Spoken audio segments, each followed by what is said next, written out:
New York City, March 18th, 2014. 11.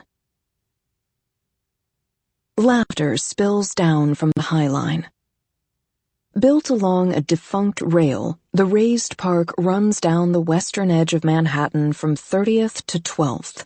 It's normally a pleasant place, with food carts and gardens, tunnels and benches, winding paths and city views. Today, it is something else entirely. The artifact has consumed a stretch of the elevated rail, transformed it into a dreamlike jungle gym of color and light, a three-dimensional landscape of whimsy and wonder. At the entrance, a volunteer gives them colored rubber bands to wear around their wrists, a rainbow against their skin, each one providing access to a different piece of the exhibit. "This will get you into the sky," she says, as if the works of art are rides at an amusement park. "This will get you into voice. This will get you into memory." She smiles at Henry as she talks, her eyes a milky blue. But as they move through the carnival of free exhibits, the artists all turn to look at Addie. He may be a sun, but she is a shining comet, dragging their focus like burning meteors in her wake. Nearby, a guy sculpts pieces of cotton candy as if they were balloons, then hands out the edible works of art. Some of them are recognizable shapes. Here is a dog, here is a giraffe, here is a dragon, while others are abstract. Here is a sunset, here is a dream, here is nostalgia. To Henry, they all taste like sugar. Addie kisses him, and she tastes like sugar too. The green band gets them into memory, which turns out to be a sort of three-dimensional kaleidoscope made of colored glass, a sculpture that rises to every side and turns with every step.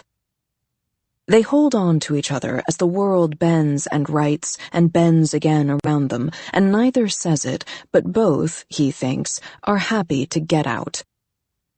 The art spills into the space between the exhibits, a field of metal sunflowers, a pool of melted crayons, a curtain of water as thin as paper that leaves nothing but mist on his glasses, an iridescent shine on Addie's skin. The sky, it turns out, lives inside a tunnel. Made by a light artist, it's a series of interlocking rooms. From the outside, they don't look like much, the wood frames, shells of bare construction, little more than nail and stud. But inside is everything. They move hand in hand so they won't lose each other. One space is glaringly bright, the next so dark the world seems to plunge away, and Addie shivers beside him, fingers tightening on Henry's arm. The next is pale with fog, like the inside of a cloud, and in the next, filaments as thin as rain rise and fall to every side. Henry runs his fingers through the field of drops, and they ring like chimes. The last room is filled with stars. It is a black chamber, identical to the one before it, only this time 1,000 pinprick lights break through the obscurity, carving a Milky Way close enough to touch, a majesty of constellations. And even in the almost dark, Henry can see Addie's upturned face, the edges of her smile. 300 years, she whispers, and you can still find something new. When they step out the other side, blinking in the afternoon light, she is already pulling him on, out of the sky and on to the next archway, the next set of doors, eager to discover whatever waits beyond. New York City, September 19th, 2013. 12. For once, Henry is early. Which he figures is better than being late, but he doesn't want to be too early because that's even worse, even weirder, and he needs to stop overthinking it. He smooths his shirt, checks his hair in the side of a parked car, and goes inside. The taqueria is bright and bustling, a concrete cavern of a place, with garage door windows and a food truck parked in the corner of the room, and it doesn't matter if he's early. because Vanessa is already inside. She's traded the barista apron for leggings and a print dress, and her blonde hair, which he's only seen pulled up, hangs in loose waves around her face, and when she sees him, she breaks into a smile. "I'm glad you called," she says, and Henry smiles back. "So am I." They order using slips of paper and those little pencils Henry hasn't seen since he played mini-golf one time when he was 10, fingers brushing as she points to tacos and he fills them in. Their hands touch again over the chips, legs skimming beneath the metal table, and each time it's like a tiny burst of light inside his chest. And for once, he isn't talking himself in and out of every single line, isn't chiding himself for each and every move, isn't convincing himself that he has to say the right thing. There's no need to find the right words when there are no wrong ones. He doesn't have to lie, doesn't have to try, doesn't have to be anyone but himself, because he is enough. The food is great, but the place is noisy, voices echoing off high ceilings, and Henry cringes when someone scrapes their chair back over the concrete floor. "Sorry," he says. "I know it's not fancy." He picked the place, knows they probably should have just gone for drinks, but it's New York, and cocktails cost twice as much as food, and he can barely afford even this on a bookseller's wages. "Dude," she says, stirring an agua fresca, "I work in a coffee shop." "At least you get tips." Vanessa feigns shock. "What, they don't tip booksellers?" "Nope." "Not even when you recommend a good book?" He shakes his head. "That's a crime," she says. "You should put a jar on the counter." "What would I say?" He wraps his fingers on the table. "Books feed hungry minds. Tips feed the cat?" Vanessa laughs, sudden and bright. "You're so funny." "Am I?" She sticks out her tongue. "Fishing for compliments, are we?" "No," he says. "Just curious. What do you see in me?" Vanessa smiles, suddenly shy. Well, it sounds cheesy, but you're exactly what I've been looking for." "And what's that?" he asks. If she said real, sensitive, thoughtful, he might have bought it, but she doesn't. She uses words like outgoing, funny, ambitious, and the more she talks about him, the thicker the frost in her eyes, the more it spreads, until he can barely make out the color beneath. And Henry wonders how she can see, but of course, she can't. That's the point. They're at the Merchant a week later, he and Bea and Robbie, 3 beers and a basket of fries between them. "How's Vanessa?" she asks, while Robbie looks pointedly into his drink. "She's fine," says Henry. And she is. He is. They are. "Been seeing a lot of her." Henry frowns. "You're the one who told me to get Tabitha out of my system." Bea holds up her hands. I know. It's new. You know how things are. She's a carbon copy," mumbles Robbie. Henry turns on him. "What was that?" he asks, annoyed. "Speak up. I know they taught you how to project." Robbie takes a long swig of beer, looking miserable. "I'm just saying, she's a carbon copy of Tabby. Waifish, blonde, female." It's a long-running sore point between them, the fact that Henry isn't gay, that he's attracted to a person first and their gender second. Robbie cringes, but doesn't apologize. "Besides," says Henry, "I didn't go after Vanessa. She picked me. She likes me." "Do you like her?" asks Bea. "Of course," he says, a little too fast. He likes her. And sure, he also likes that she likes him, the him that she sees, and there's a Venn diagram between those two, a place where they overlap. He's pretty sure he's safely in the shaded zone. He's not really using her, is he? At least he's not the only one being shallow. She's using him too, painting someone else onto the canvas of her life. And if it's mutual, well, then it's not his fault. Is it? "We just want you to be happy," Bee's saying. "After all that's happened, just don't go too fast." But for once, he's not the one who needs to slow down. Henry woke up that morning to chocolate chip pancakes and a glass of OJ, a little handwritten note on the counter beside the plate with a heart and a V. She slept over the last 3 nights, and each time she left something behind: a blouse, a pair of shoes, a toothbrush in the holder by the sink. His friends stare at him, pale fog still swirling through their eyes, and he knows that they care, knows they love him, knows they only want the best for him. They have to now, thanks to the deal. "Don't worry," he says, sipping his beer. "I'll take it slow." "Henry." He's half asleep when he feels her run a painted nail down his back. Weak gray light spills through the windows. He says, rolling over. Vanessa's got her head on one hand, blonde hair spilling down over the pillow, and he wonders how long she was leaning like that, waiting for him to wake up before she finally intervened. "I need to tell you something." She gazes at him, eyes frosted with that milky light. He is beginning to dread that shine, the pale smoke that follows him from face to face. "What is it?" he asks, rising onto one elbow. "What's wrong?" "Nothing.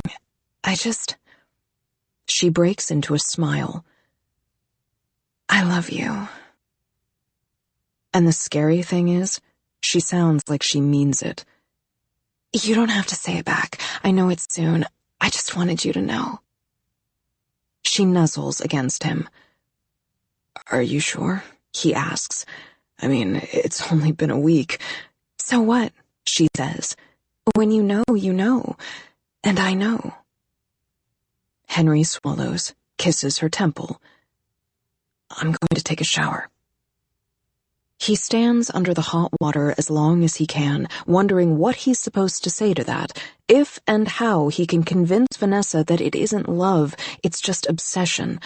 But of course, that isn't really true either. He made the deal. He made the terms. This is what he wanted. Isn't it? He cuts the water off, wraps the towel around his waist, and smells smoke.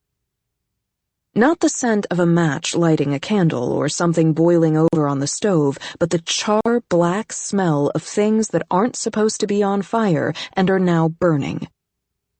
Henry surges out into the hall and sees Vanessa in the kitchen, standing at the counter, a box of matches in one hand and the cardboard box of Tabitha's things burning in the sink.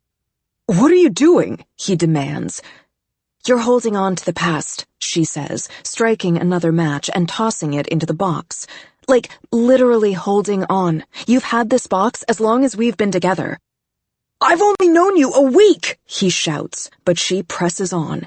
"And you deserve better. You deserve to be happy. You deserve to live in the present. This is a good thing. This is closure. This is—" He knocks the matches from her hand and pushes her aside, reaching for the tap.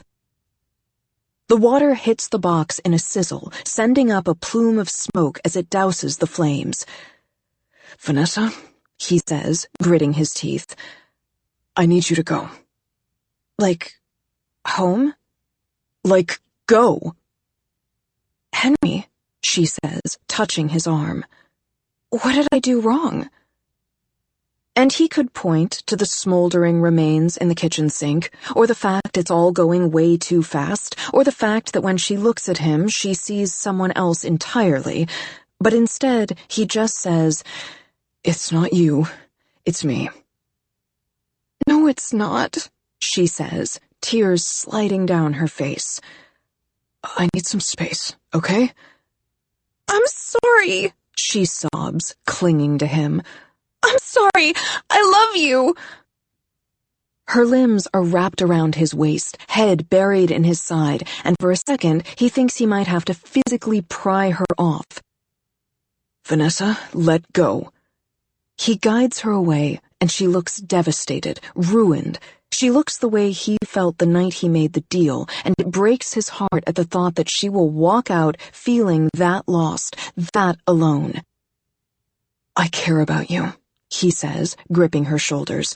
I care about you, I do. She brightens just a little, a wilting plant fed water. So you're not mad? Of course he's mad. No, I'm not mad. She buries her face in his front, and he strokes her hair. You care about me. I do. He untangles himself. I'll call you. I promise. You promise, she echoes as he helps her gather her things. I promise, he says as he leads her down the hall and out. The door shuts between them, and Henry sags back against it as the smoke alarm finally begins to ring. New York City, October 23rd, 2013. 13. Movie night!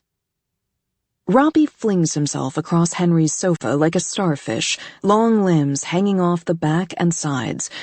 Bea rolls her eyes and shoves him over. Make room.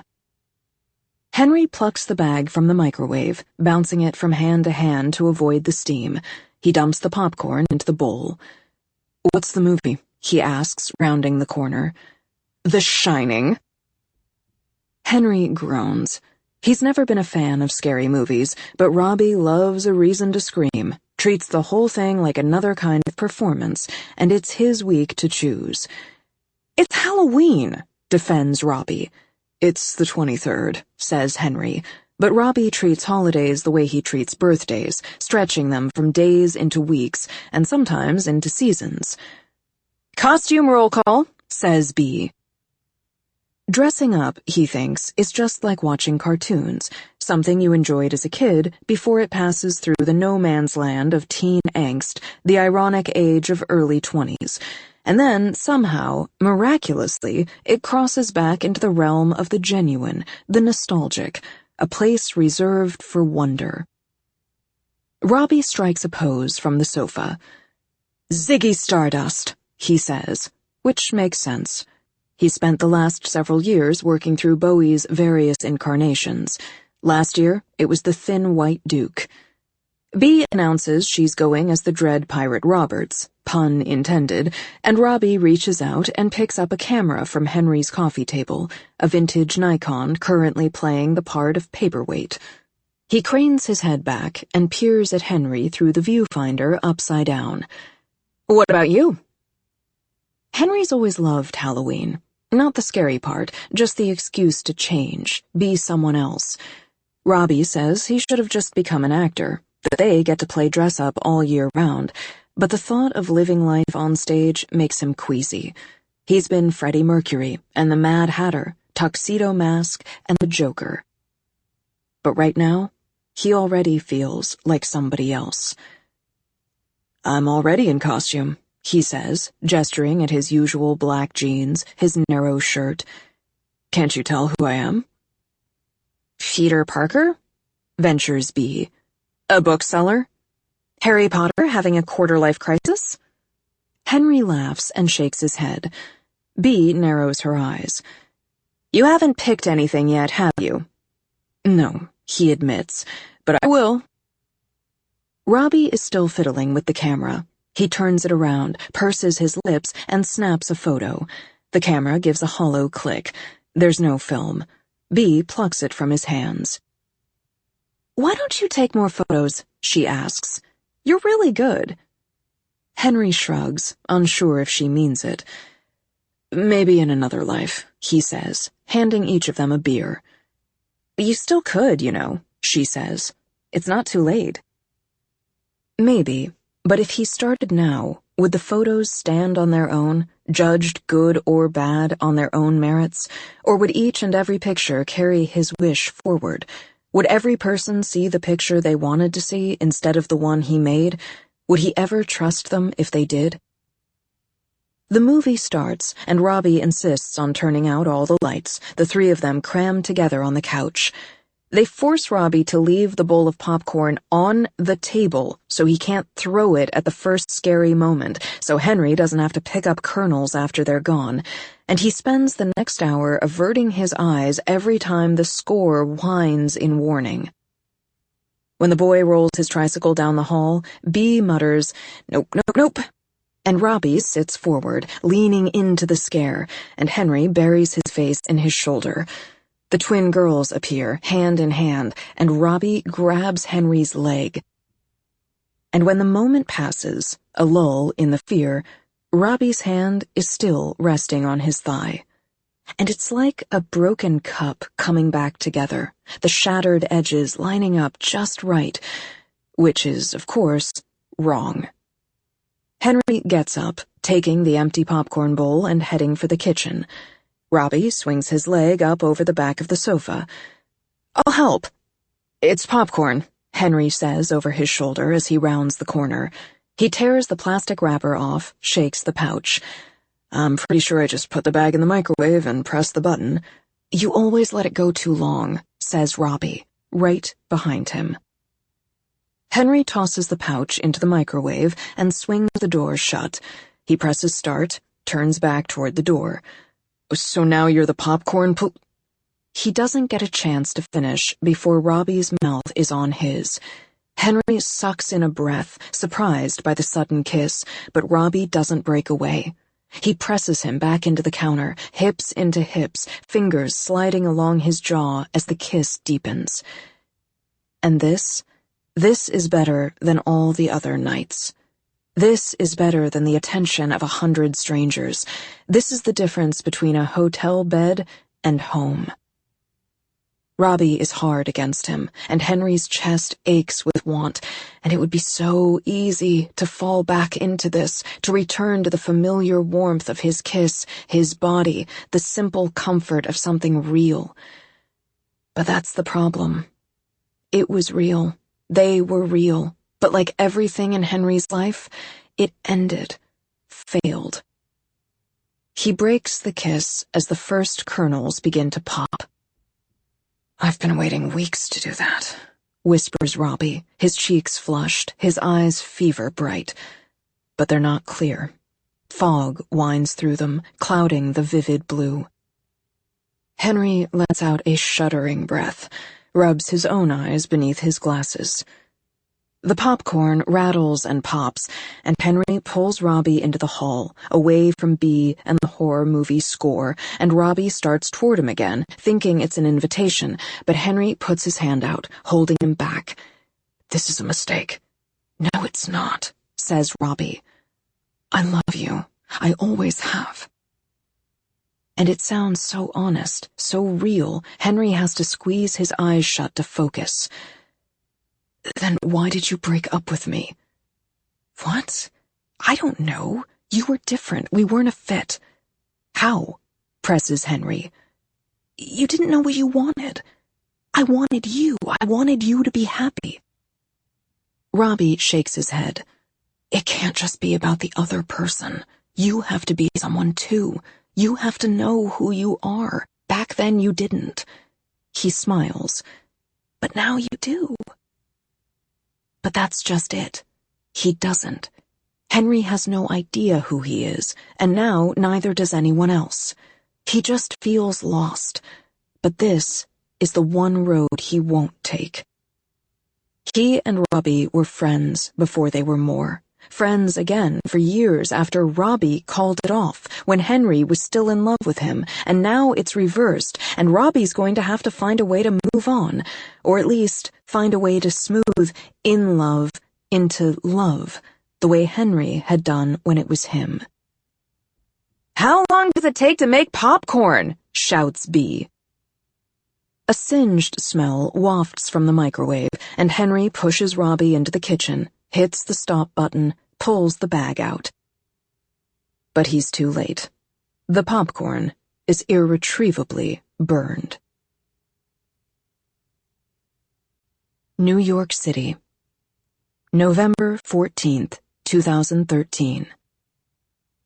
14. Thank God Brooklyn has so many coffee shops.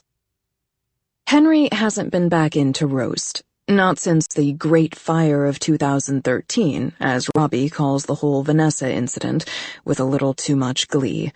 He gets to the front of the line and orders a latte from a very nice guy named Patrick, who is mercifully straight, who looks at him with cloudy eyes, but only seems to see a perfect customer, someone friendly and brief and...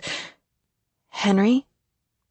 His stomach drops, because he knows that voice, high and sweet, knows the way it bends around his name, and it is that night again, and he is down on one knee like a fool, and she says no. You're great, you really are, but you're not. He turns around, and there she is. Tabitha. Her hair has gotten a little longer, the bangs grown out into a sweep of blonde across her forehead, a curl against her cheek, and she stands with the easy grace of a dancer between poses. Henry hasn't seen her since that night, has managed, until now, to avoid her, to avoid this, and he wants to back away, to put as much distance between them as possible, but his legs refuse to move. She smiles at him, bright and warm. He remembers being in love with that smile, back when it felt like a victory every time he earned a glimpse. Now she simply hands it to him, brown eyes shrouded in fog. "I've missed you," she says. "I've missed you so much." "I've missed you too," he says, because it is the truth. 2 years of a life together, replaced by a life apart, and there will always be an empty space in the shape of her. "I had a box of your things," he says, "but there was a fire." "Oh, God." She touches his arm. "Are you okay? Was anyone hurt?" No. He shakes his head, thinking of Vanessa standing over the sink. "It was contained." Tabitha sways into him. "Oh, good."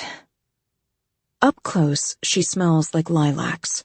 It took a week for that scent to fade from his sheets, another for it to vanish from the sofa cushions, the shower towels.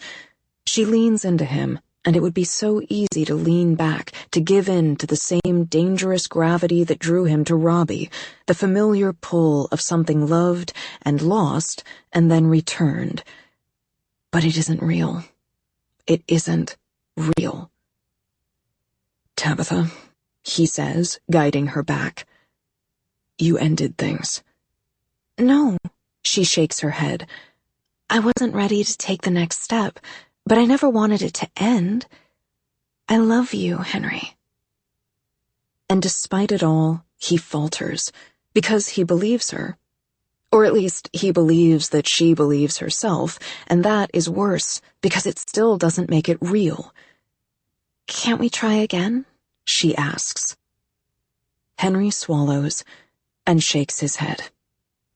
He wants to ask her what she sees, to understand the chasm between who he was and what she wanted, but he doesn't ask, because in the end, it doesn't matter. The fog twists across her vision, and he knows that whoever she sees, it isn't him. It never was. It never will be. So he lets her go. New York City, March 18th, 2014. 15. Henry and Addie offer up their rubber bands to the artifact, sacrificing one color at a time. For the purple band, they walk through puddles, inch-thick pools that ripple around their feet. Beneath the water, the ground is made of mirrors, shimmering, reflecting everyone and everything. Addie stares down at the ribbons of motion, the ripples fading, and if hers end a moment sooner than his, it is hard to say. For the yellow, they are guided into soundproof cubes the size of closets, ones that amplify the noise, and the others that seem to swallow every breath. It is a hall of mirrors, if the bending surfaces warped a voice instead of a reflection. The first message tells them to whisper, the words stenciled on the wall in small black type, and when Addie whispers, "I have a secret," the words bend and loop and wrap around them.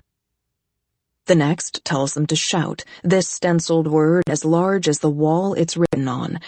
Henry can't bring himself to go above a small, self-conscious holler, but Addie draws a breath and roars, the way you would beneath a bridge if a train was going by, and something in the fearless freedom of it gives him air, and suddenly he is emptying his lungs, the sound guttural and broken, as wild as a scream. And Addie doesn't shrink away. She simply raises her voice, and together they shout themselves breathless, they scream themselves hoarse, they leave the cubes feeling dizzy and light. His lungs will hurt tomorrow, and it will be worth it. By the time they stumble out, sound rushing back into their ears, the sun is going down, and the clouds are on fire, one of those strange spring nights that casts an orange light on everything. They walk over to the nearest rail and look out at the city, the light reflecting on the buildings, streaking sunset across steel, and Henry pulls her back against him, kisses the crook of her neck, smiling into her collar. He is sugar high and a little drunk and happier than he has ever been. Addie is better than any little pink umbrella. She is better than strong whiskey on a cold night, better than anything he's felt in ages.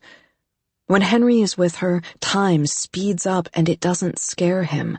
When he is with Addie, he feels alive and it doesn't hurt. She leans back against him, as if he is the umbrella and she the one in need of shelter. And Henry holds his breath as if that will keep the sky aloft, as if that will keep the days from passing, as if that will keep it all from falling down. New York City, December 9th, 2013. 16. B always says returning to campus is like coming home. But it doesn't feel that way to Henry. Then again, he never felt at home, only a vague sense of dread, the eggshell-laden walk of someone constantly in danger of disappointing. And that's pretty much what he feels now, so maybe she's right after all. Mr. Strauss, says the dean, reaching across the desk. I'm so glad you could make it. They shake hands, and Henry lowers himself into the office chair, the same chair he sat in 3 years ago when Dean Melrose threatened to fail him if he didn't have the sense to leave. And now, you want to be enough. Sorry it took me so long, he says, but the dean waves away the apology. You're a busy man, I'm sure. Right, says Henry, shifting in his seat. His suit chafes. Too many months spent among mothballs in the back of the closet. He doesn't know what to do with his hands. So, he says awkwardly, you said there was a position open in the theology school, but you didn't say if it was adjunct or an aide. It's tenure. Henry stares at the salt and pepper man across the table and has to resist the urge to laugh in his face. A tenure track isn't just coveted, it's cutthroat. People spend years vying for those positions. And you thought of me. The moment I saw you in that cafe, says the dean with a fundraising smile. You want to be whatever they want. The dean sits forward in his chair. The question, Mr. Strauss, is simple. What do you want for yourself? The words echo through his head, a terrible, reverberating symmetry. It's the same question Melrose asked that autumn day when he called Henry into his office 3 years into his Ph.D. and told him it was over. On some level, Henry knew it was coming. He'd already transferred from the theological seminary into the broader religious studies program, focus sliding over and between themes that 100 people had already explored, unable to find new ground, unable to believe. What do you want for yourself? He'd asked, and Henry considered saying, my parents' pride, but that didn't seem like a good answer, so he'd said the next truest thing, that he honestly wasn't sure. That he'd blinked And somehow years had gone by, and everyone else had carved their trenches, paved their paths, and he was still standing in a field, uncertain where to dig. The dean had listened and leaned his elbows on the table and told him that he was good, but good wasn't enough. Which meant, of course, he wasn't enough. "What do you want for yourself?" the dean asks now. And Henry still doesn't have any other answer. "I don't know." And this is the part where the dean shakes his head, where he realizes that Henry Strauss is still as lost as ever. Only he doesn't, of course. He smiles and says, "That's okay. It's good to be open. But you do want to come back, don't you?" Henry is silent. He sits with the question. He always liked learning. Loved it, really. If he could have spent his whole life sitting in a lecture hall, taking notes, could have drifted from department to department, haunting different studies, soaking up language and history and art, maybe he would have felt full, happy. That's how he spent the first 2 years. And those first 2 years he was happy. He had Bea and Robbie, and all he had to do was learn, build a foundation. It was the house, the one that he was supposed to build on top of that smooth surface. That was the problem. It was just so permanent. Choosing a class became choosing a discipline, and choosing a discipline became choosing a career, and choosing a career became choosing a life, and how was anyone supposed to do that when you only had one? But teaching might be a way to have what he wanted. Teaching is an extension of learning, a way to be a perpetual student. And yet, "I'm not qualified, sir." "You're an unconventional choice," the dean admits, "but that doesn't mean you're the wrong one." Except in this case, that's exactly what it means. "I don't have my doctorate." The frost spreads into a sheen of ice across the dean's vision. "You have a fresh perspective." "Aren't there requirements?" "There are, but there's a measure of latitude to account for different backgrounds." "I don't believe in God." The words tumble out like stones, landing heavy on the desk between them. And Henry realizes, now that they're out, that they aren't entirely true. He doesn't know what he believes, hasn't for a long time, but it's hard to entirely discount the presence of a higher power when he recently sold his soul to a lower one. Henry realizes the room is still quiet. The dean looks at him for a long moment, and he thinks he's done it, he's broken through.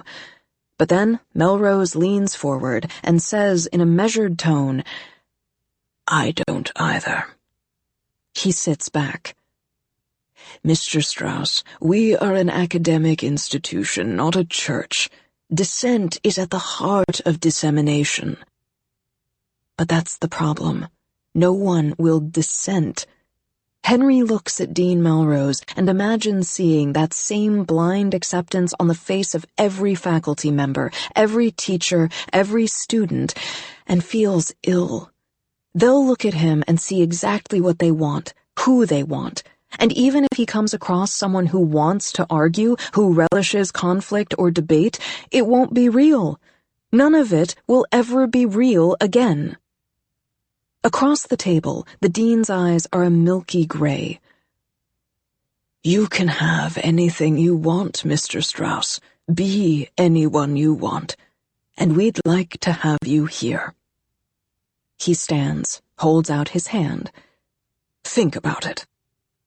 Henry says, "I will." And he does.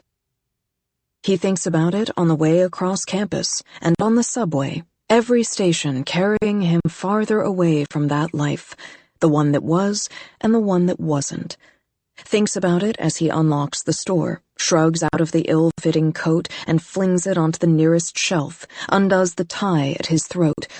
Thinks about it as he feeds the cat and unpacks the latest box of books, gripping them until his fingers ache, but at least they're solid, They're real, and he can feel the storm clouds forming in his head, so he goes into the back room, finds the bottle of Meredith's whiskey, a few fingers' worth left over from the day after his deal, and carries it back to the front of the store.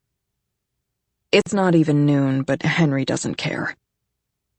He pulls out the cork and fills a coffee cup as the customers filter in, waiting for someone to shoot him a dirty look, to shake their head in disapproval, or mutter something, or even leave. But they all just keep shopping, keep smiling, keep looking at Henry as if he can't do anything wrong. Finally, an off-duty cop comes in, and Henry doesn't even try to hide the bottle by the till.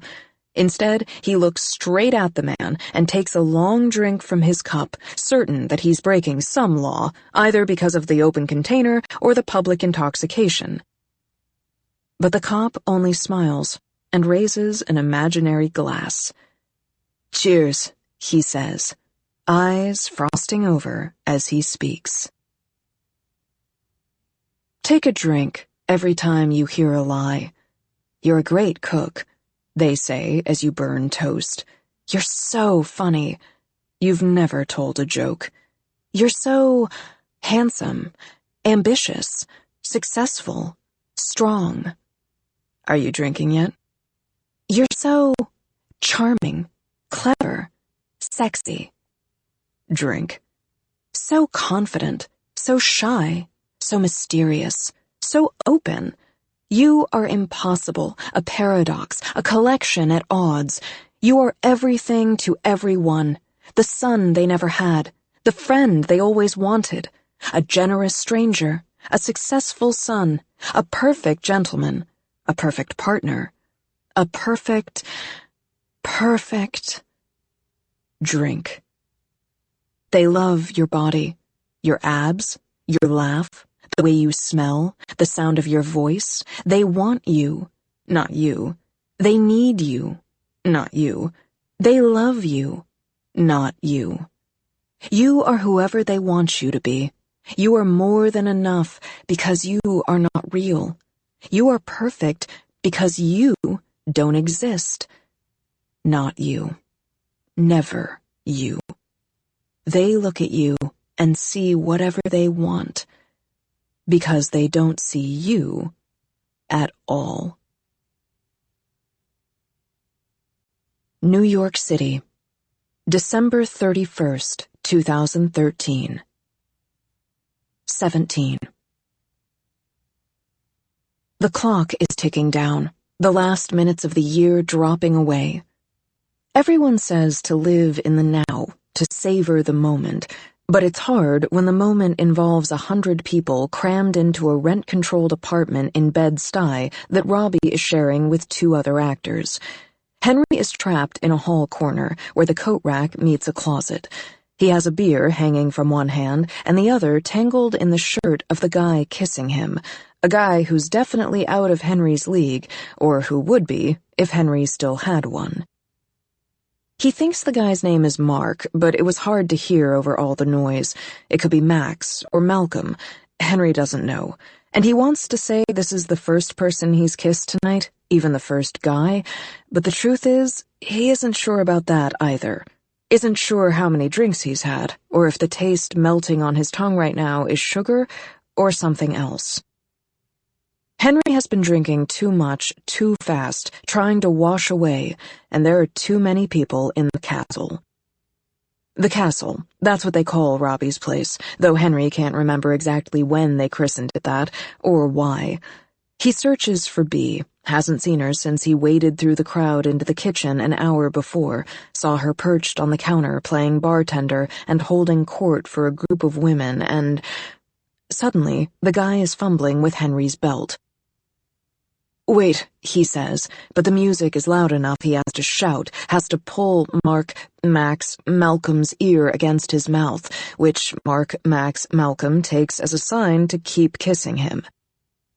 "Wait!" he shouts, pushing back. "Do you even want this?" Which is a stupid question, or at least the wrong one. The pale smoke swirls in the stranger's eyes. "Why wouldn't I?" he asks, sinking to his knees. But Henry catches his elbow. "Stop! Just stop!" He pulls him up. "What do you see in me?" A question he has come to ask of everyone, hoping to hear something like the truth. But the guy looks at him, eyes clouded with frost, and rattles off the words, "You're gorgeous, sexy, smart." "How do you know?" Henry shouts over the music. "What?" the other guy shouts back. "How do you know I'm smart? We barely spoke." But Mark Max Malcolm only smiles a sloppy, heavy-lidded grin, his mouth red from kissing, and says, "I just know." And it's not enough anymore. It's not okay, and Henry's in the process of untangling himself when Robbie rounds the corner and sees Mark Max Malcolm practically mounting Henry in the hall. Robbie looks at him as if he's flung a beer in his face. He turns and leaves, and Henry groans, and the guy grinding against him seems to think the sound is for him, and it's too hot in here for Henry to think, to breathe. The room is starting to spin, and Henry murmurs something about having to pee, but walks straight past the toilet and into Robbie's room, shutting the door behind him. He goes to the window, shoves up the glass, and is hit full in the face with a blast of icy cold. It bites at his skin as he climbs out onto the fire escape. He sucks in a breath of cold air, lets it burn his lungs, has to lean on the window to get it shut again, but the moment the glass comes down, the world hushes. It's not quiet. New York is never quiet, and New Year's has sent a current rippling through the city, but at least he can breathe, can think, can wash away the night, the year, in relative peace. He goes to take a swig of beer, but the bottle's empty. "Fuck," he mutters to no one but himself. He's freezing, his coat buried somewhere in the pile on Robbie's bed, but he can't bring himself to go back inside for a jacket or a drink. Can't bear the tide of turning heads, the smoke filling their eyes, doesn't want the weight of their attention. And he can see the irony in that, he really can. Right now, he'd give anything for one of Muriel's little pink umbrellas, but he's run out, so he sinks down onto the freezing metal steps, tells himself he's happy, tells himself that this is what he wanted. He sets the empty bottle beside a pot that used to be home to a plant. Right now, it holds only a small mountain of cigarette stubs. Sometimes Henry wishes he smoked, just for the excuse to get some air. He tried once or twice, but he couldn't get over the taste of tar, the stale smell it left on his clothes. He had this one aunt growing up who smoked until her nails went yellow and her skin cracked like old leather, until every cough sounded like she had loose change rattling in her chest. Every time he took a drag, he thought of her and felt ill, and he didn't know if it was the memory or the taste, only knew it wasn't worth it. There was pot, of course, but pot was something you were supposed to share with other people, not sneak away to smoke alone, and anyway, it always made him hungry and sad. Or really, sadder. It didn't iron out any of the wrinkles in his brain. After too many hits just made them into spirals, thoughts turning in and in and in on themselves forever. He has this vivid memory of getting stoned senior year, he and Bea and Robbie lying in a tangle of limbs on the Columbia Quad at 3 a.m, high as kites and staring up at the sky. And even though they had to squint to make out any stars, and it might have just been their eyes struggling for purchase on the black expanse, Bea and Robbie went on and on about how big it all was, how wonderful, how calm it made them feel to be so small. And Henry didn't say anything because he was too busy holding his breath to keep from screaming. "What the hell are you doing out here?" Bea is leaning out the window. She swings her leg over the sill and joins him out on the step, hissing when her leggings meet the cold metal. They sit in silence for a few moments. Henry stares out over the buildings. The clouds are low, the lights of Times Square shining up against them. "Robbie's in love with me," he says. "Robbie's always been in love with you," says Bea. "But that's the thing," he says, shaking his head. "He wasn't in love with who I was, not really. He was in love with who I could have been. He wanted me to change, and I didn't, and why should you change? She looks at him, the frost swirling across her vision. You're perfect just the way you are. Henry swallows. And what is that? He asks. What am I? He's been afraid to ask, afraid to know the meaning of the shine in her eyes, what she sees when she looks at him. Even now he wishes he could take it back, but Bea just smiles and says, You're my best friend, Henry. His chest loosens just a little, because that's real. It's true. But then she keeps going. You're sweet and sensitive and an amazing listener. And that last part makes his stomach drop, because Henry's never been a good listener. He's lost count of the number of fights they've gotten in because he wasn't paying attention. You're always there when I need you? She goes on, and his chest aches because he knows he hasn't been. And this isn't like all the other lies. This isn't washboard abs or a chiseled jaw or a deep voice. This isn't witty charm or the son you've always wanted or the brother you miss. This isn't any of the 1,000 things other people see when they look at him, things out of his control. I wish you saw yourself the way I see you. What Bea sees is a good friend, and Henry has no excuse for not already being one. He puts his head in his hands, presses his palms against his eyes until he sees stars, and wonders if he can fix this, just this, if he can become the version of Henry that Bea sees, if it will make the frost in her eyes go away again, if she, at least, will see him clearly. I'm sorry, he whispers into the space between his knees and chest. He feels her run her fingers through his hair. For what? And what is he supposed to say? Henry lets out a shuddering breath and looks up. If you could have anything, he says, what would you ask for? That depends, she says. What's the cost? How do you know there's a cost?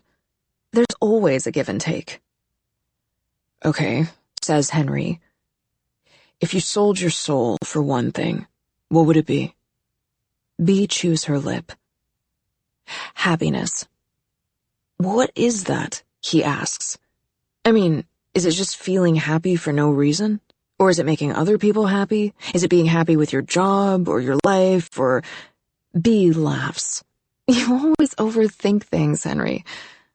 She looks out over the fire escape. I don't know, I guess I just mean I'd want to be happy with myself, satisfied. What about you? He thinks of lying. Doesn't. I think I'd want to be loved. Bea looks at him then, eyes swirling with frost, and even through the mist, she looks suddenly, immeasurably sad. You can't make people love you, Hen. If it's not a choice, it isn't real. Henry's mouth goes dry. She's right. Of course she's right. And he's an idiot, trapped in a world where nothing's real. Bea knocks her shoulder against his. Come back in, she says. Find someone to kiss before midnight. It's good luck. She rises, waiting, but Henry can't bring himself to stand. It's okay, he says. You go. And he knows it's the deal he's made, knows it's what she sees and not what he is, but he's still relieved when Bea sits back down and leans against him, a best friend staying with him in the dark. And soon the music dims and the voices rise, and Henry can hear the countdown at their back. 10, 9, 8, oh God. 7, 6, 5, what has he done? 4, 3, 2, it's going too fast. 1! The air fills with whistles and cheers and wishes, and Bea presses her lips against his, a moment of warmth against the cold. Just like that, the year is gone, the clock's reset, a 3 replaced by a 4, and Henry knows that he has made a terrible mistake. He has asked the wrong God for the wrong thing, and now he is enough because he is nothing. He is perfect because he isn't there. It's going to be a good year, says B. I can feel it. She sighs a plume of fog into the air between them. Fuck, it's freezing. She stands, rubbing her hands. Let's go in. You go ahead, he says. I'll be there soon. And she believes him, her steps clanking as she crosses the fire escape and slips back through the window, leaving it open for him to follow. Henry sits there, alone in the dark, until he cannot stand the cold. New York City. Winter 2014. 18. Henry gives up. Resigns himself to the prism of his deal, which he has come to think of as a curse. He tries to be a better friend, a better brother, a better son, tries to forget the meaning of the fog in people's eyes, tries to pretend that it is real, that he is real. And then, one day, he meets a girl. She walks into the store and steals a book, and when he catches her in the street and she turns to look at him, there is no frost, no film, no wall of ice, just clear brown eyes in a heart-shaped face, 7 freckles scattered across her cheeks like stars. And Henry thinks it must be a trick of the light, but she comes back the next day, and there it is again, the absence. Not just an absence either, but something in its place. A presence, a solid weight, the first steady pull he's felt in months, the strength of someone else's gravity, another orbit. And when the girl looks at him, she doesn't see perfect. She sees someone who cares too much, who feels too much, who is lost and hungry and wasting inside his curse. She sees the truth, and he doesn't know how or why, only knows that he doesn't want it to end. Because for the first time in months, in years, in his whole life perhaps, Henry doesn't feel cursed at all. For the first time, he feels seen. New York City, March 18th, 2014. 19. There is only one exhibit left. As the light thins, Henry and Addie hand over their blue rubber bands and step into a space composed only of plexiglass. The clear walls rise in rows. They remind him of the stacks in a library or at the store, but there are no books, only a sign mounted in the air overhead that reads, "You are the art." Bowls of neon paint sit out in every aisle, and sure enough, the walls are covered in markings, signatures and scribbles, handprints and patterns. Some run the length of the wall, and others are nested like secrets inside the larger marks. Addie dips a finger in green paint and brings it to the wall.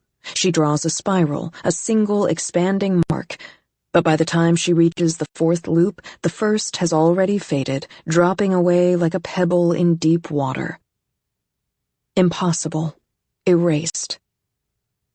Her face doesn't falter, doesn't fall, but he can see the sadness before it drops as well, sinking out of sight.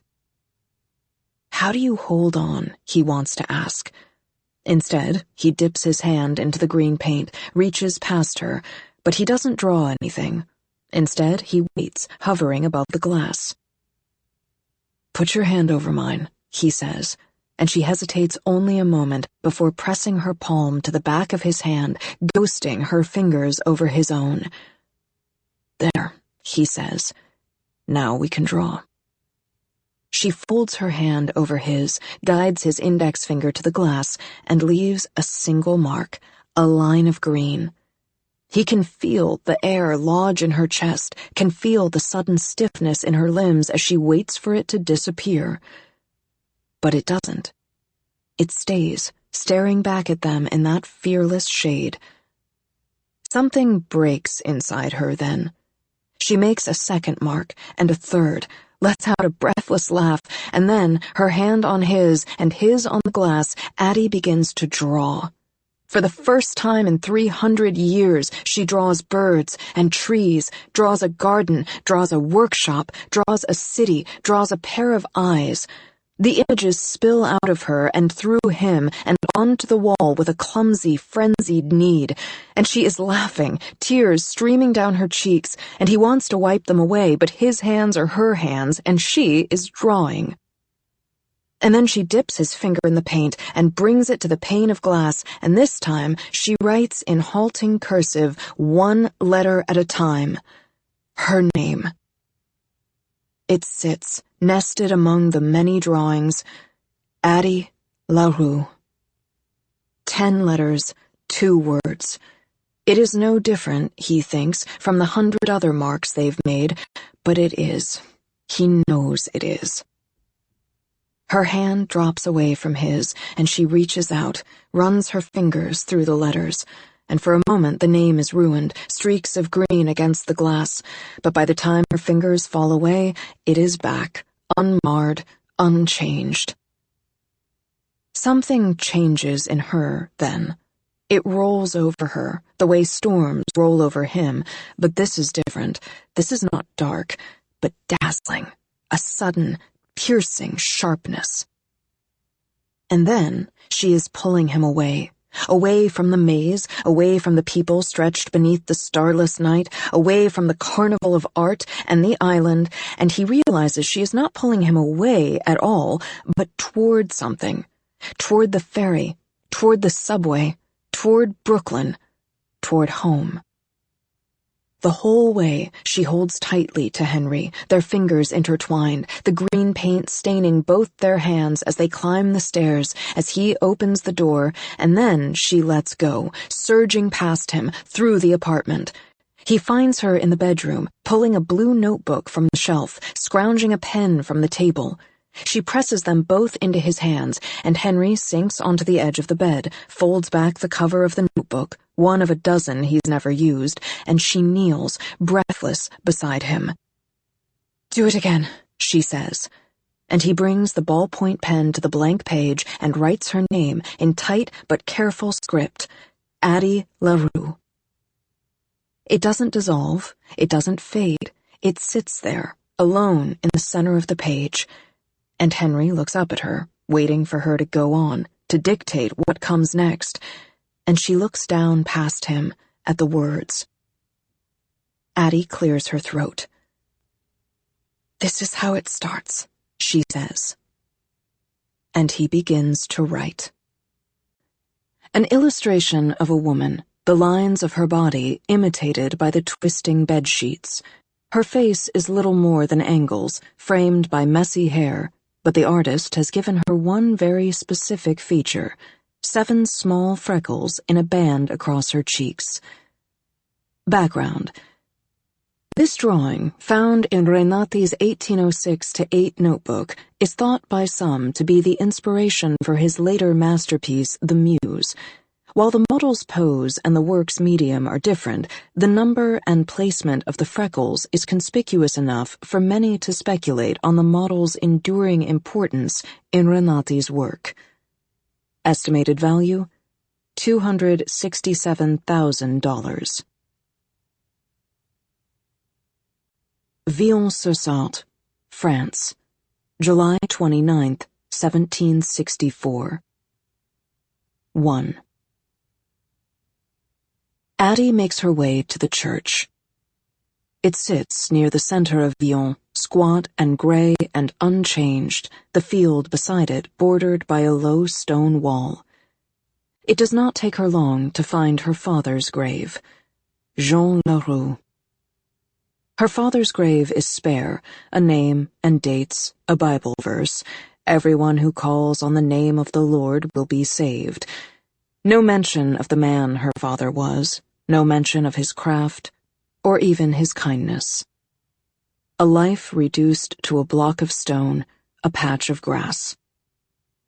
Along the way, Addie had picked a handful of flowers, wild things that grow at the edge of the path, weedy blossoms, yellow and white. She kneels to set them on the ground, stops when she sees the dates below her father's name.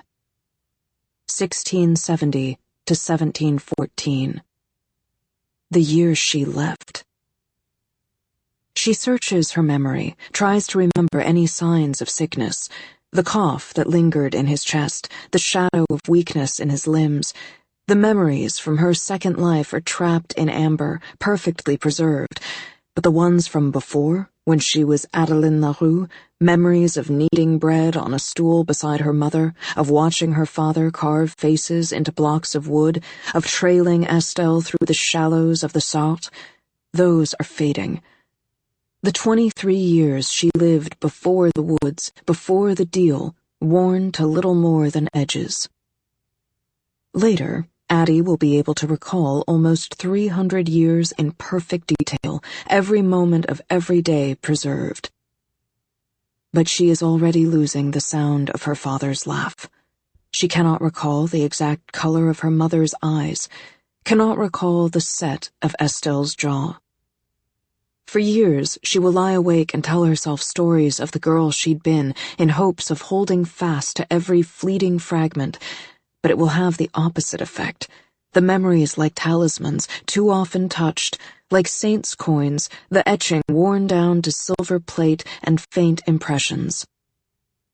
As for her father's sickness, it must have stolen in between one season and the next, and for the first time, Addie is grateful for the cleansing nature of her curse, for having made the deal at all, not for her own sake, but for her mother's, that Marthe Larue had only to grieve one loss instead of two. Jean is buried among the other members of their family, an infant sister who only saw 2 years, a mother and father, both gone before Addie herself was 10.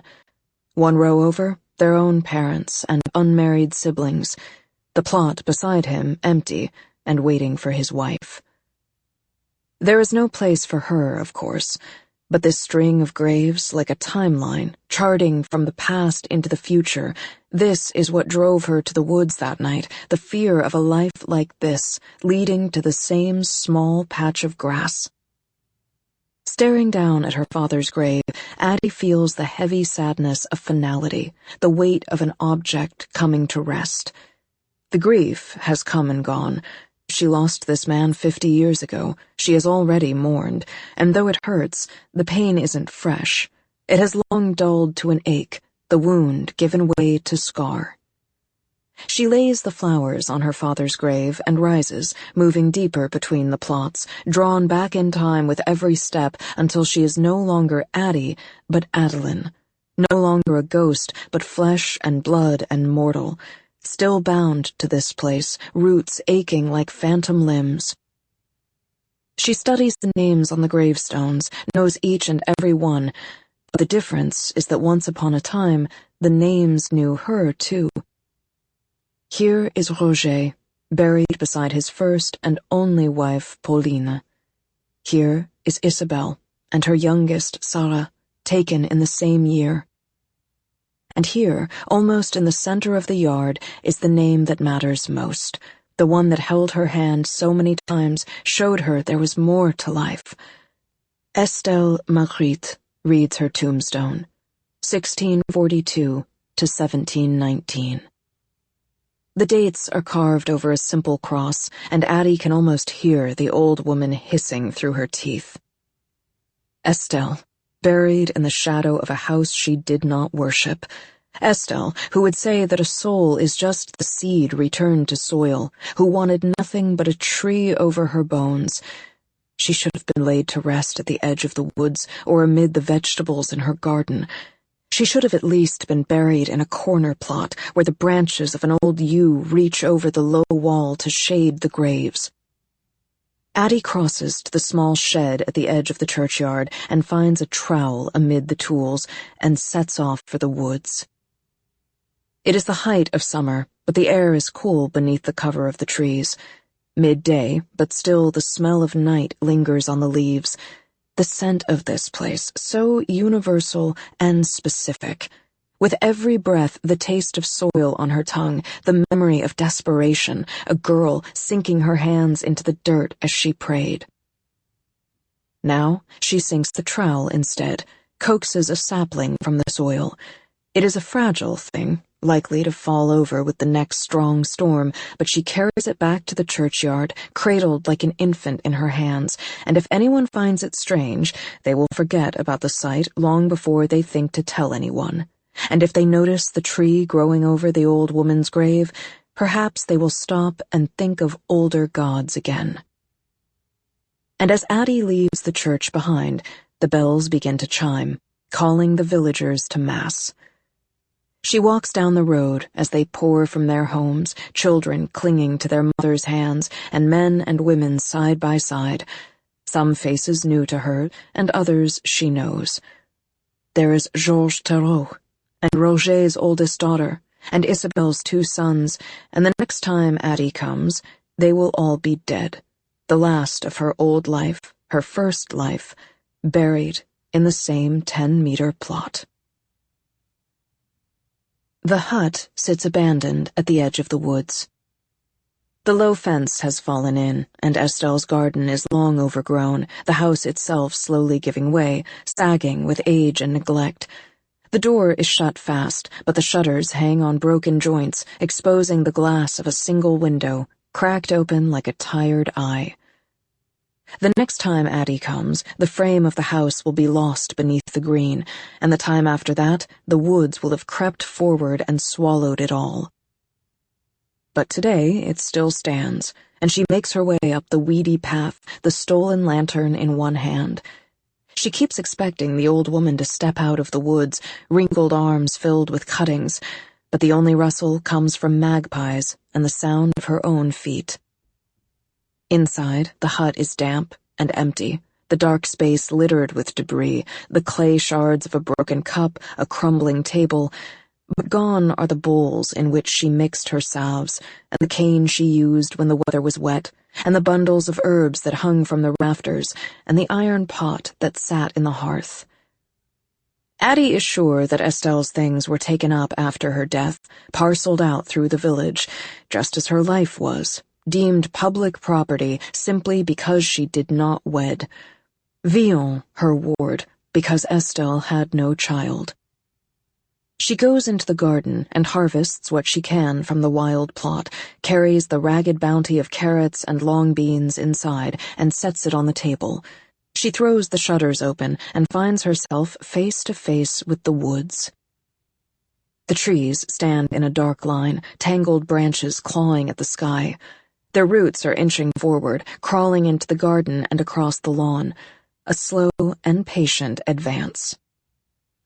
The sun is sinking now, and even though it's summer, a damp has crawled in through the gaps in the thatched roof, between the stones and under the door, and a chill hangs over the bones of the little hut. Addie carries a stolen lantern to the hearth. It has been a rainy month, and the wood is damp, but she is patient, coaxing the flame from the lamp until it catches on the kindling.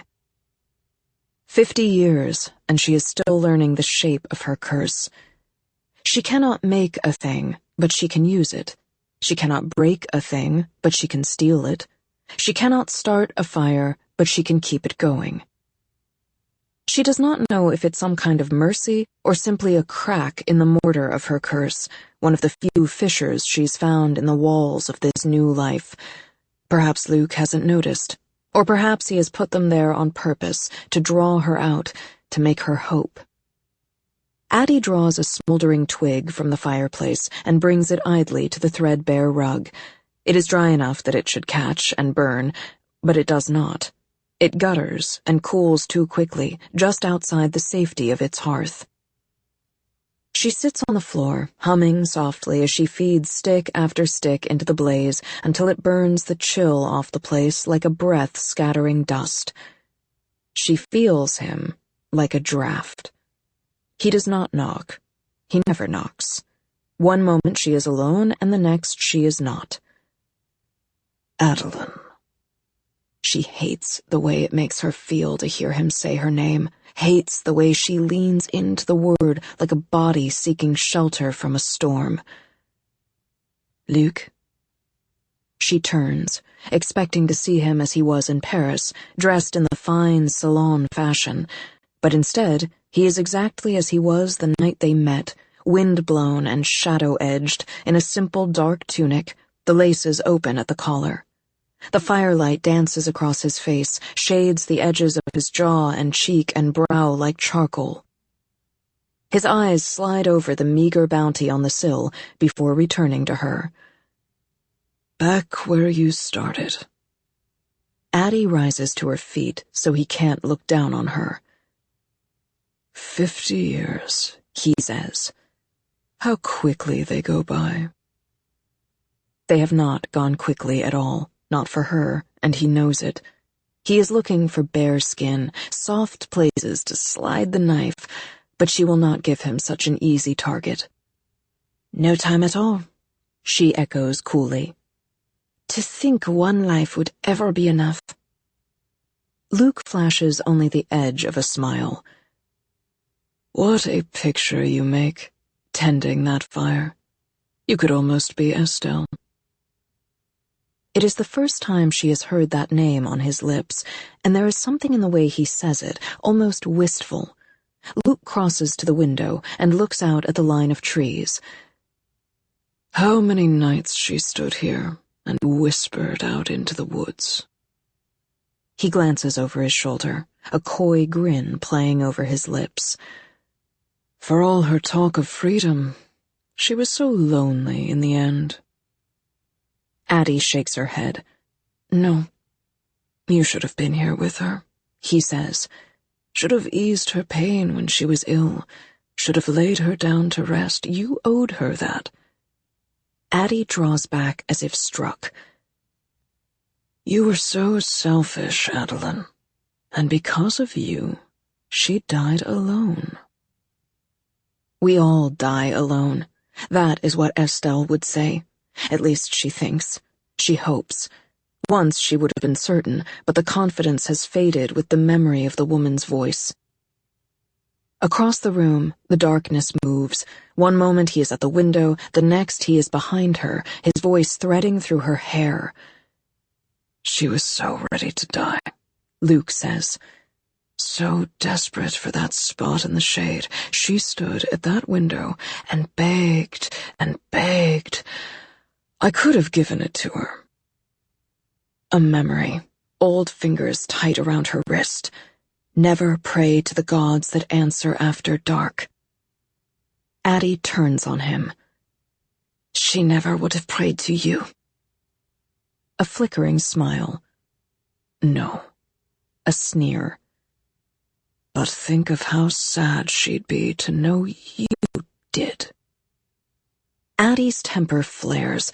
Her hand flies out before she thinks to stop it, and even then she half expects to find no purchase, only air and smoke.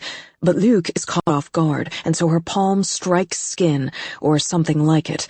His head turns a fraction with the force of the blow. There is no blood on those perfect lips, of course, no heat on that cool skin, but she has at least wiped the smile from his face.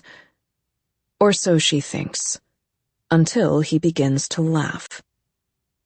The sound is eerie, unreal, and when he turns his face back toward her, she stills. There is nothing human in it now. The bones are too sharp, the shadows too deep, the eyes too bright. You forget yourself, he says, his voice dissolving into wood smoke. You forget me. Pain lances up through Addie's feet, sudden and sharp. She looks down, searching for a wound, but the pain lights her from within. A deep internal ache, the force of every step she's ever walked. Perhaps I have been too merciful. The pain climbs through her limbs, infecting knee and hip, wrist and shoulder. Her legs buckle beneath her, and it is all she can do not to scream. The darkness looks down with a smile. I have made this too easy. Addie watches in horror as her hands begin to wrinkle and thin, blue veins standing out beneath papery skin. You asked only for life. I gave you health and youth as well. Her hair comes loose from its bun and hangs lank before her eyes, the strands going dry and brittle and gray. It has made you arrogant. Her sight weakens, vision blurring until the room is only smudges and vague shapes. Perhaps you need to suffer. Addie squeezes her eyes shut, heart fluttering with panic. No, she says, and it is the closest she has ever come to pleading. She can feel him moving closer, can feel the shadow of him looming over her. I will take away these pains. I will let you rest. I will even raise a tree over your bones, and all you have to do, the voice seeps through the dark, is surrender. That word, like a tear in the veil, and for all the pain and terror of this moment, Addie knows she will not give in. She has survived worse. She will survive worse. This is nothing but a god's foul temper. When she finds the breath to speak, the words come out in a ragged whisper. Go to hell. She braces herself, wonders if he will rot her all the way through, bend her body into a corpse and leave her there, a broken husk on the old woman's floor. But there is only more laughter, low and rumbling, and then nothing. The night stretching into stillness. Addie is afraid to open her eyes, but when she does, she finds herself alone.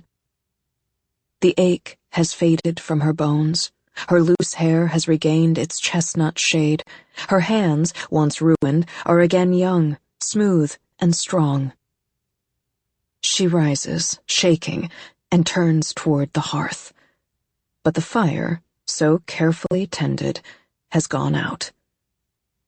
That night, Addie curls up on the moldering pallet beneath a threadbare blanket left unclaimed and thinks of Estelle. She closes her eyes and inhales until she can almost smell the herbs that clung to the old woman's hair, the garden and sap on her skin.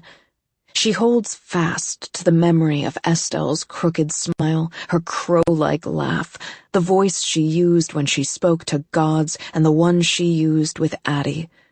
Back when she was young, when Estelle taught her not to be afraid of storms, of shadows, of sounds in the night. New York City, March 19th, 2014. 2. Addie leans against the window, watching the sun rise over Brooklyn. She wraps her fingers around a cup of tea, savoring the heat against her palms. The glass fogs with cold, the dregs of winter clinging to the edges of the day. She is wearing one of Henry's sweatshirts, cotton branded with the Columbia logo. It smells like him, like old books and fresh coffee. She pads barefoot back into the bedroom, where Henry lies face down, arms folded beneath the pillow, his cheek turned away. And in that moment, he looks so much like Luke, and yet nothing like Luke at all. The resemblance between them wavers, like double vision, his curls spread like black feathers on the white pillow, fading to downy fluff at the nape of his neck. His back rises and falls, steady with the smooth, shallow tread of sleep. Addie sets the cup down on the bedside table, between Henry's glasses and a leather watch. She traces her finger along the dark metal rim, the gold numerals set into the black ground. It rocks under her touch, reveals the small inscription on the back. Live well. A small shiver runs through her, and she's about to pick it up when Henry groans into his pillow, a soft protest to morning. Addie abandons the watch and climbs back into bed beside him. Hello? He gropes for his glasses, puts them on, and looks at her, and smiles. And this is the part that will never get old, the knowing. the present folding on top of the past instead of erasing it, replacing it. He pulls her back against him. "Hello," he whispers into her hair. "What time is it?" "Almost 8. Henry groans and tightens his grip around her. He is warm, and Addie wishes aloud they could stay there all day. But he is awake now, that restless energy winding around him like rope.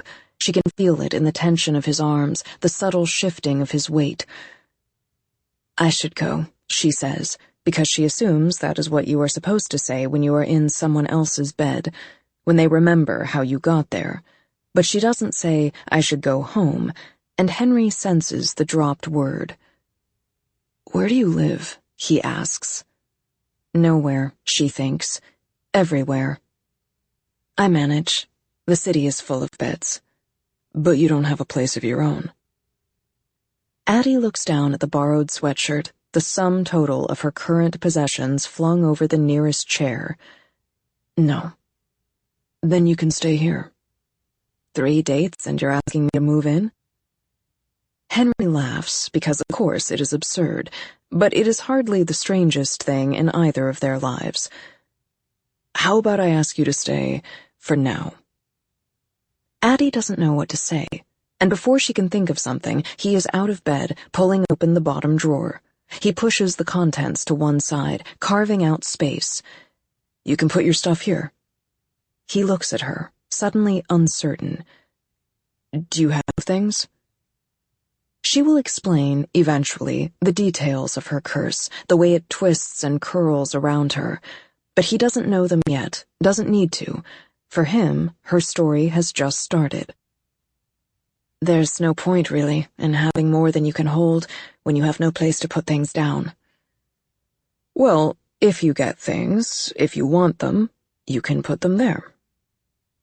With that, he heads sleepily for the shower, and she stares at the space he's made for her, and wonders what would happen if she had things to put inside. Would they disappear immediately?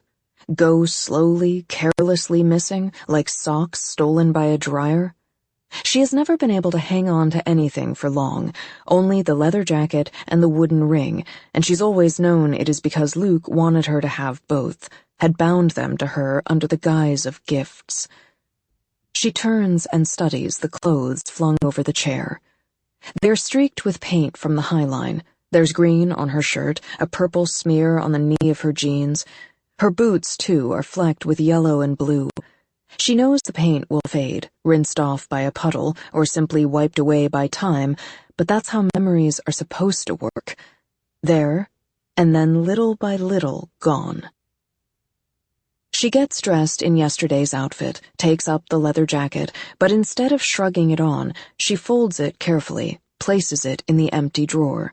It sits there, surrounded by open space, waiting to be filled. Addie rounds the bed and nearly steps on the notebook. It lies open on the floor. It must have slipped off the bed during the night, and she lifts it gingerly, as if it's bound with ash and spider silk instead of paper and glue. She half expects it to crumble at her touch, but it holds, and when she chances to pull back the cover, she finds the first few pages filled. Addie takes another chance, runs her fingers lightly over the words, feels the indent of the pen, the years hidden behind each word. "This is how it starts," he wrote under her name. The first thing she still remembers is the ride to market, her father in the seat beside her, cart filled with his work. She holds her breath as she reads, the shower filling the room with a quiet hush. Her father tells her stories. She doesn't remember the words, but she remembers the way he said them. Addie perches there, reading until she runs out of words, the script giving way to page after page of empty space, waiting to be filled. When she hears Henry turn the water off, she forces herself to close the book and sets it gently, almost reverently, back on the bed. Fécamp, France, July 29th, 1778. 3. To think she could have lived and died and never seen the sea. No matter, though. Addie is here now. Pale cliffs rising to her right, stone sentinels at the edge of the beach where she sits, skirts pooling on the sand. She stares out at the expanse, the coastline giving way to water, and water giving way to sky. She has seen maps, of course, but ink and paper hold nothing to this, to the salt smell, the murmur of waves, the hypnotic draw of the tide, to the scope and scale of the sea, and the knowledge that somewhere beyond the horizon there is more. It will be a century before she crosses the Atlantic, and when she does, she'll wonder if the maps are wrong, will begin to doubt the existence of land at all, but here and now, Addie is simply enchanted. Once upon a time, her world was only as large as a small village in the middle of France, but it keeps getting bigger. The map of her life unfurls, revealing hills and valleys, towns and cities and seas, revealing Le Mans, revealing Paris, revealing this. She has been in Fécamp for nearly a week, spending her days between the pier and the tide, and if anyone takes notice of the strange woman alone on the sand, they have not seen fit to bother her about it. Addie watches boats come and go, and wonders where they are going. Wonders, too, what would happen if she boarded one, where it would take her. Back in Paris, the food shortages are getting worse, the penalties worse, everything steadily worse. The tension has spilled out of the city, too, the nervous energy reaching all the way here to the coast. All the more reason, Addie tells herself, to sail away. And yet, something always holds her back. Today, it is the storm that's rolling in. It hovers out over the sea, bruising the sky. Here and there the sun splits through, a line of burned light falling toward the slate-gray water. She retrieves the book lying in the sand beside her, begins to read again. Our revels now are ended. These our actors, as I foretold you, were all spirits and are melted into air, into thin air. It is Shakespeare's Tempest. Now and then she trips over the playwright's cadence, the strange style, English rhyme and meter still foreign to her mind. But she is learning, and here and there she finds herself falling into the flow. And, like the baseless fabric of this vision, the cloud-capped towers, the gorgeous palaces, the solemn temples, the great globe itself. Her eyes begin to strain against the failing light. Yea, all which it inherit shall dissolve, and like this insubstantial pageant faded, leave not a rack behind. We are such stuff as dreams are made on, comes the now familiar voice behind her, and our little life is rounded with a sleep. A soft sound, like breathless laughter. Well, not all lives. Luke looms over her like a shadow. She has not forgiven him for the violence of that night back in Villon, braces for it even now, though they have seen each other several times in the intervening years, forged a wary kind of truce.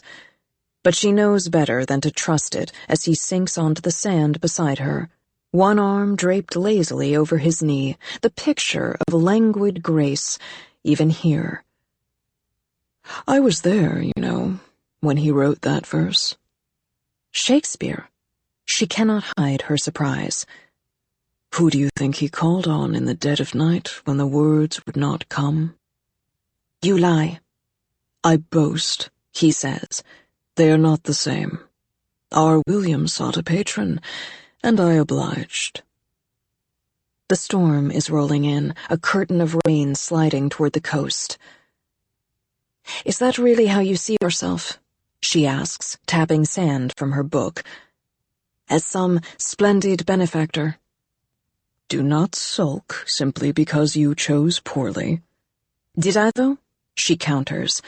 After all, I am free. And forgotten. But she is ready for the barb. Most things are. Addie looks out to the sea. Adeline, he scolds, what a stubborn thing you are. And yet, it has not even been 100 years. I wonder, then, how you will feel after 100 more. I don't know, she says blandly. I suppose you'll have to ask me then. The storm reaches the coast. The first drops begin to fall, and Addie presses the book to her chest, shielding the pages from the damp. Luke rises. Walk with me, he says, holding out his hand. It is not an invitation so much as a command, but the rain is quickly turning from a promise to a steady pour, and she has only the one dress. She rises without his help, brushing the sand from her skirts. This way. He leads her through town, toward the silhouette of a building, its vaulted steeple piercing the low clouds. It is, of all things, a church. You're joking. I am not the one getting wet, he says. And indeed he's not. She is soaked through by the time they reach the shelter of the stone awning, but Luke is dry. The rain has not even touched him. He smiles, reaching for the door. It does not matter that the church is locked. Were it draped in chains, it would still open for him. Such boundaries, she has learned, mean nothing to the dark. Inside, the air is stuffy, the stone walls holding in the summer heat. It is too dark to see more than the outlines of the pews, the figure on its cross. Luke spreads his arms. Behold, the house of God. His voice echoes through the chamber, soft and sinister. Addie has always wondered if Luke could set foot on sacred ground, but the sound of his shoes on the church floor is answer to that question. She makes her way down the aisle, but she cannot shake the strangeness of this place. Without the bells, the organ, the bodies crowding in for services, the church feels abandoned, less a house of worship and more a tomb. Care to confess your sins? Luke has moved with all the ease of shadows in the dark. He is no longer behind her, but sitting in the first row now, his arms spread along the back of the pew, his legs thrown out, ankles crossed in lazy repose. Addie was raised to kneel in the little stone chapel in the center of Villon, spent days folded into Paris pews. She has listened to bells and the organ and the calls to prayer. And yet, despite it all, she has never understood the appeal. Why does a building bring you closer to heaven? If God is so large, why build walls to hold him in? My parents were believers, she muses, her fingers trailing over the pews. They always spoke of God, of his strength, his mercy, his light. They said he was everywhere, in everything. Addie stops before the altar. They believed in everything so easily. And you? Addie looks up at the panels of stained glass, the images little more than ghosts without the sun to light them. She wanted to believe. She listened and waited to hear his voice, to feel his presence, the way she might feel sun on her shoulders or wheat beneath her hands, the way she felt the presence of the old gods Estelle so favored. But there, in the cold stone house, she never felt anything. She shakes her head and says aloud, I never understood why I should believe in something I could not feel or hear or see. Luke raises a brow. I think, he says, they call that faith. Says the devil in the house of God. Addie glances his way as she says it and catches a brief flash of yellow across the steady green. A house is a house, he says, annoyed. This one belongs to all or none. And you think me the devil now? You weren't so certain in the woods. Perhaps, she says, you have made me a believer. Luke tips his head back, a wicked smile tugging at his mouth. And you think if I am real, then so is he. The light to my shadow, the day to my dark. And you are convinced if only you had prayed to him instead of me, he would have shown you such kindness and such mercy. She has wondered as much 100 times, though of course she does not say it. Luke's hands slide off the pew as he leans forward. "And now," he adds, "you will never know. But as for me," he says, rising, "well, the devil is simply a new word for a very old idea. And as for God, well, if all it takes is a flair for drama and a bit of golden trim—" He flicks his fingers, and suddenly the buttons on his coat, the buckles on his shoes, the stitching on his waistcoat are no longer black, but gilded, burnished stars against a moonless night. He smiles, then brushes the filigree away like dust. She watches it fall, looks up again to find him there, inches from her face. "But this is the difference between us, Adeline," he whispers, fingers grazing her chin. "I will always answer." She shivers despite herself, at the too familiar touch against her skin, at the lurid green of his eyes, at the wolfish, wild grin. "Besides," he says, fingers falling from her face, "all gods have a price. I'm hardly the only one who trades in souls." Luke holds his hand, open, to one side, and light blooms in the air just above his palm.